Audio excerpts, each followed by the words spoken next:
자, 일단은 이 수업은 제목에도 나와 있지만 밴드랩으로 배우는 컴퓨터 작곡 수업입니다. 컴퓨터 작곡이라고 하는 것은 미디 작곡이라고 이제 부르는데 어쨌든 악기를 사용을 하지 않아도 밴드랩이라는 음악 프로그램, DAW 프로그램 안에서 컴퓨터를 활용하여 작곡을 하는 그런 이제 과정을 배우게 되고요. 저 같은 경우에는 처음에는 이제 비전공자로 음악을 시작을 해서 그 다음에 이제 실용음악 학원도 다녀보고 온라인 강의도 들어보고 실용음악과를 또 가서 배워보기도 하고 하면서 최대한 교육과정 자체를 다양하게 많이 배웠어요. 그래서 제가 배웠던 교육과정에서 정말 필요한 내용들을 이제 꼼꼼하게 차근차근 배워보는 과정입니다. 여러분들이 음악을 배울 때, 음악에 대한 이론적인 지식을 배울 때, 뭐 완벽하게 교과서에 나와 있는 그 내용 그대로 이제 그런 용어들을 써가면서 이제 배우게 되면은 솔직히 좀 어렵거든요. 그래서 이제 그런 거가 중요한 게 아니라 어떻게 하면 여러분들이 좀 쉽게 이해할 수 있는지를 제가 고민을 항상 하면서 이렇게 교육을 진행을 하기 때문에 최대한 쉽게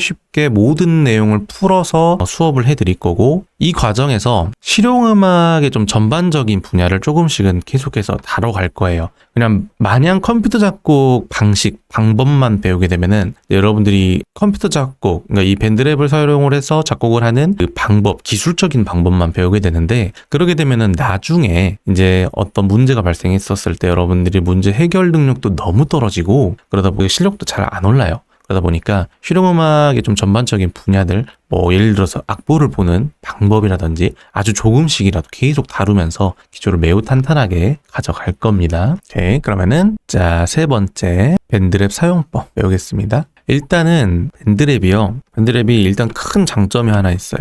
장점. 첫 번째 뭐냐면은 웹사이트에서 그리고 모바일에서 모두 사용 가능하고 그게 서로가 연동이 돼 있다라는 거, 그게 되게 장점이 있고요. 세 번째, 샘플 같은 것도 사용할 수 있게 자체적인 샘플 사이트 같은 것들 운영하고 있습니다. 이건 제가 좀 이따 보여드릴 거고요. 이런 것들이 있습니다. 그래서 그리고 또 무료이기도 하고, 근데 요거는 뭐 말했으니까 어찌됐든 밴드랩이라는 게 이런 식으로 장점도 가지고 있는데, 이게 또 희한하게 오해도 또 존재해요. 무슨 오해가 존재하냐면, 첫 번째, 프로가 되려면 유료 DAW를 써야 하지 않나요? 하고 물어보는 경우도 있는데, 저는 자신 있게 아니요 라고 말을 할 수가 있습니다. 실제로 밴드랩을 활용을 해서 작업을 하는 아티스트 분들 유튜브에 찾아보면 정말 많이 있고요. 그리고 저도 그렇지만은 저의 대학 교수님들도 밴드랩에 대해서 칭찬을 많이 하셨어요. 옛날이었으면은 이제 밴드랩 막 나왔던 초창기면은 좀 이제 그럴 수 있다라고 하겠는데, 지금은 발전이 많이 이루어졌기 때문에 유료 DAW가 아닌 이 밴드랩을 써도 충분히 괜찮습니다. 그리고 나서 나중에 이제 실력이 올랐다, 더 이상 내가 밴드랩에 있는 어떤 이제 가상악기나 기술들, 그런 것들, 뭐 이펙터들을 활용하는 것을 넘어 다른 가상악기를 사용하거나 다른 DAW를 쓰겠다라고 마음을 먹은 경우, 이때는 유료로 DAW를 구매해서 쓰길 바랍니다. 자, 그리고 밴드랩이 단점이 또 있죠. 단점. 첫 번째, 이게 밴드랩도 유료 버전이 있고 무료 버전이 있거든요. 무료 버전의 경우 트랙 수가 12개까지 밖에 못 씁니다. 요게 단점. 근데 사실 초보자분들 입장에서 12개를 꽉꽉 채워서 쓰는 경우도 많이 없어요.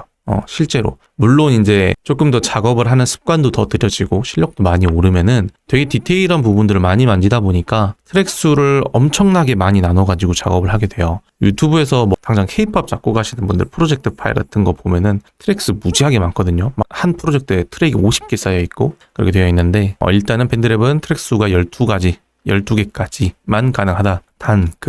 하지만 사용하는데 지장이 없다. 근데 저는 요거를 사실 큰 단점으로 생각하지 않는 게, 이게 처음부터 좀 좋은 버전의 DW, 좀 유료로 구매했을 때 거의 한 100만 원 가까이 되는 그런 것들을 사용을 하면은 트랙 수에 제한이 없는 그것은 좋은데, 문제가 나중에 그 트랙 수 그거 관리를 못 해가지고 컴퓨터가 되게 힘들어 해버리거나, 아니면은 내가 언제 어디서든지 작업을 해야 되는데 그걸 못 해요. 그래서 뭐 어디 출장을 나가거나 좀 멀리 나가게 되면은 작업 자체를 아예 못 하게 되는 경우가 많습니다. 그래서 트랙 수가 적은 그런 DAW를 사용을 해서 적은 DAW를 써서 트랙 수 관리하는 습관을 들여놓으면 매우 좋다라고 저는 항상 얘기를 합니다. 자, 간단하게 밴드랩 설명은 마치고요.